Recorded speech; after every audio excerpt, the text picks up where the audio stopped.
Okay, welcome back. We're going to finish out all of this with this video for today. This last one that's going to deal with the burial, and it's not too long, so I'll do this one, and then tomorrow I'm going to do the resurrection. I have 2 videos for that, and then maybe 3. We'll see.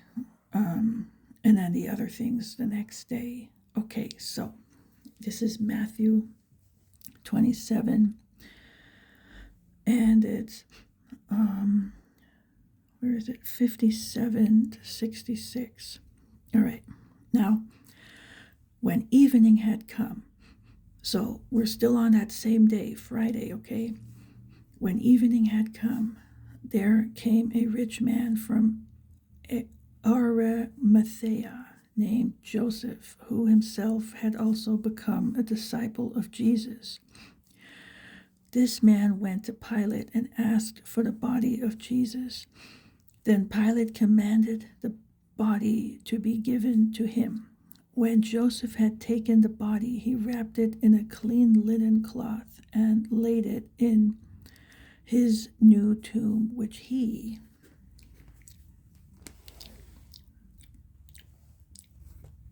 had hewn out of the rock. And he rolled a large stone against the door of the tomb and departed. And Mary Magdalene was there, and the other Mary sitting opposite the tomb. On the next day, which followed the day of preparation, the chief priests and Pharisees gathered together to Pilate, saying, Sir, we recommend, while he was still alive, how that deceiver said, After 3 days I will rise. Therefore command that the tomb be made secure until the 3rd day, lest his disciples come by night and steal him away and say to the people, He has risen from the dead. So the last deception will be worse than the first. Now again, the irony is they are the deceivers. He is absolutely the opposite of that, and only, he says he is the truth. So, I mean, you can't get more opposite than that from, what's false. So, but their wheels were turning about this 3-day thing, right? And they were concerned. All right, Pilate said to them, You have a guard, go your way, make it as secure as you know how. So they went and made the tomb secure, sealing the stone and setting the guard. Okay, and now Mark.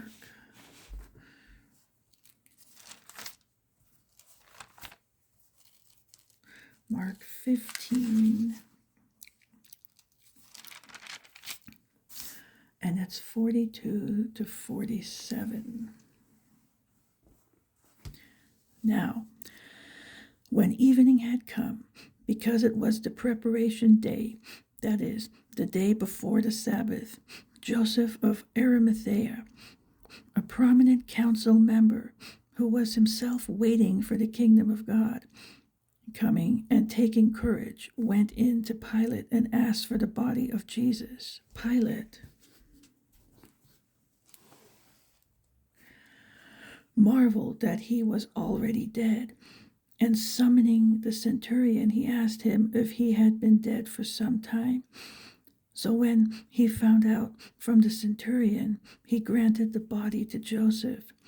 Then he bought fine linen, took him down, and wrapped him in the linen. And he laid him in a tomb which had been hewn out of the rock, and rolled a stone against the door of the tomb. And Mary Magdalene and Mary, the mother of Joseph, observed where he was laid. Okay, now Luke 23,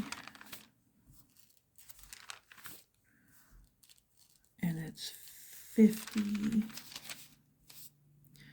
to 56.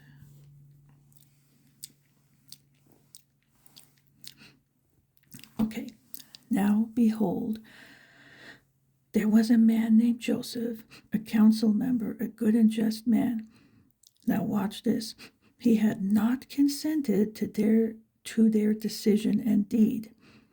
That was that whole crowd yelling, okay? So he was in the other crowd, okay? He was from Arimathea, a city of the Jews, who himself was also waiting for the kingdom of God. This man went to Pilate and asked for the body of Jesus.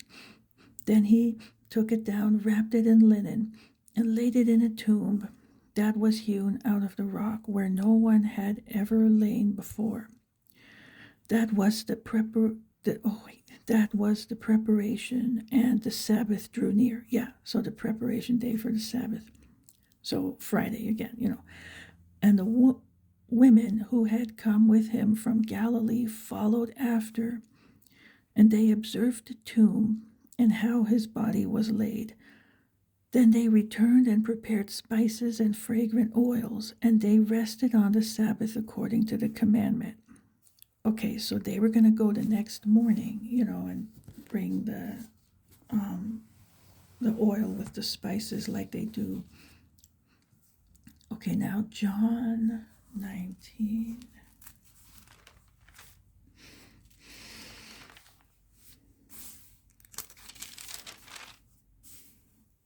All right, and it's 38 to 42.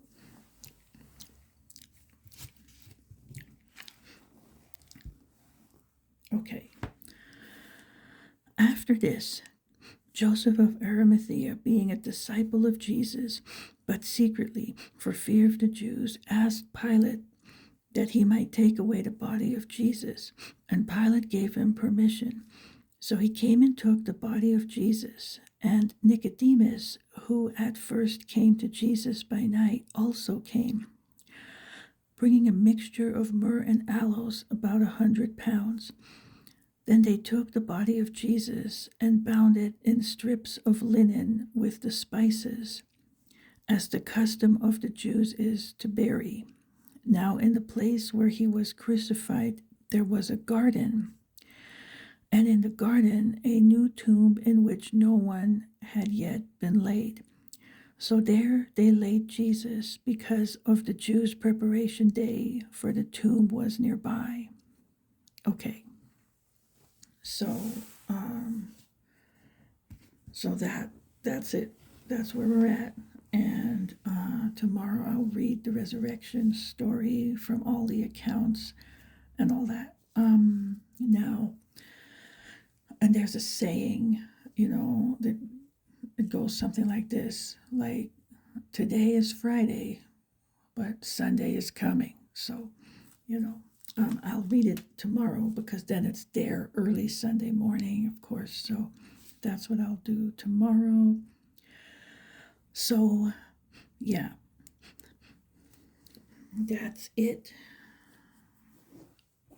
for today. So have a blessed Good Friday today, and leave comments and all that stuff. And I will be back tomorrow. Have a blessed day.